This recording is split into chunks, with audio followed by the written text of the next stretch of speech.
I'm Dave Nash, Associate Professor, Strategy and General Management, Fox School of Business, Temple University. I want to talk about using empathy and imagination to develop financial acumen.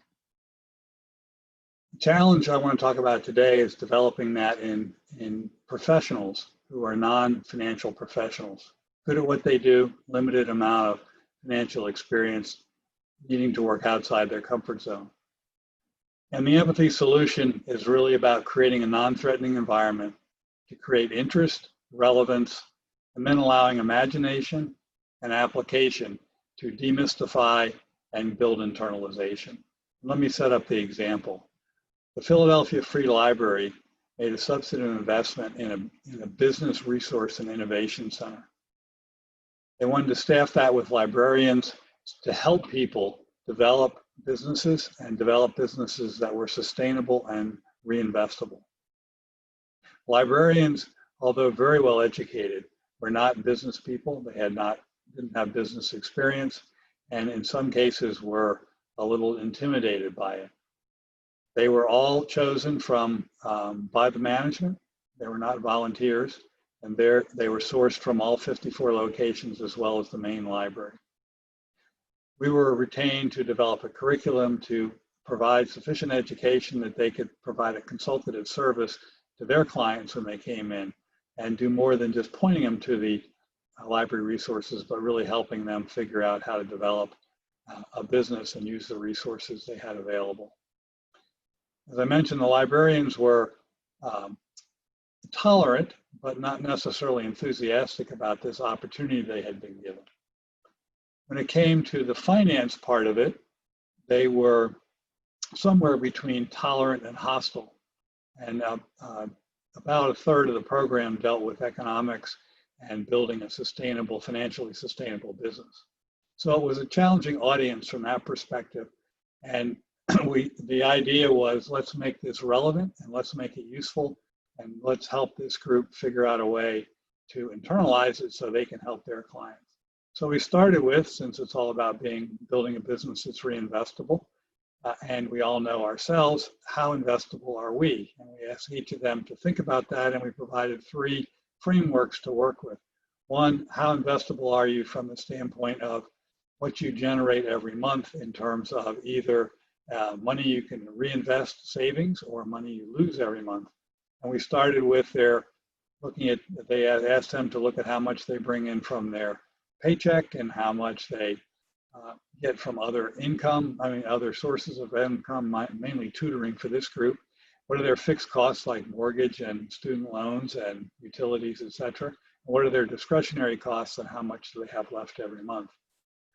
And since many of these librarians were looking to either start families or buy homes, others kids were getting out of college and they were looking at downsizing, this was relevant, and in particular was what would be their needs in the future. And so the cash related to that became, as we call it, the cash was king.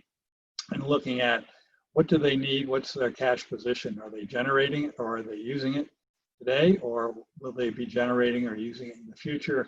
And building off that other framework was looking at how much is coming in terms of compensation and investment income if they have it, and other things, loans. And then how much is going out in terms of fixed discretionary, and then what other investments would they like to make, and how much do they have to carry in terms of principal and interest. And the net of that at any given period of time, they could see what their cash position is or would be by then. And then finally, what are they worth? What do they owe and what do they own? And this simple balancing act of cash and liquid assets versus fixed assets like house and car, and comparing that to what do they owe from a long-term loan or student loan point of view, mortgage, credit card, and how much is left. And so as they worked through this themselves, they were actually applying, as you can tell, your basic P&L, cash flow, and balance sheet tools, but doing it in a way that was relevant to them. We also learned that they were very passionate about the food trucks that reside outside of each of the 54 locations in the main library, and therefore they had a lot of ideas about what was really good and what they wish was there. And so we gave them an opportunity to build their own food truck. And to help with that, we had them work in teams and provided a framework that started with using the business model canvas. They look at what are they selling, what's the product they want to sell, what's going to make it great, how much can they charge for it, who's going to buy it, what's the cost to make it, and so on and so forth. And so they worked in teams, and the energy level certainly changed, and the interest in not only building that food truck, but thinking about if they could make any money doing that and what it would be required to make money. And so they started to apply the frameworks that we had previously shared, which was looking at what does it cost, what are they going to be able to charge for that product, and how much are they going to sell that day, and what were the ingredients going to cost them, and how much was it going to cost them to have a person make the product and interact with the customers, and then the cost of utilities and the truck and so on and so forth to determine what their profit, if you will, would be for that day.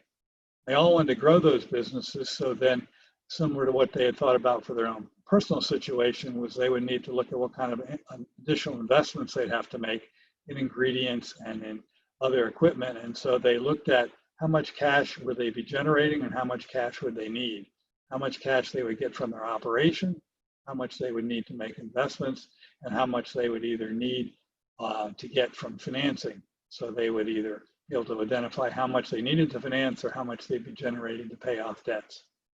And then finally, what was that truck going to be worth when they built that business into a successful business?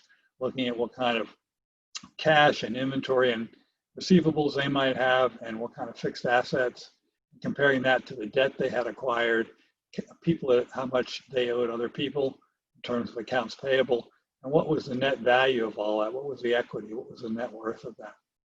So those concepts resonated.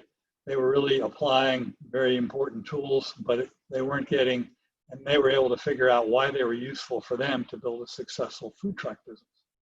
So upon reflection, a couple things that we learned and would relate to you is that the relevance is critical. Being able to relate and apply these concepts in a familiar situation makes them much easier to deal with.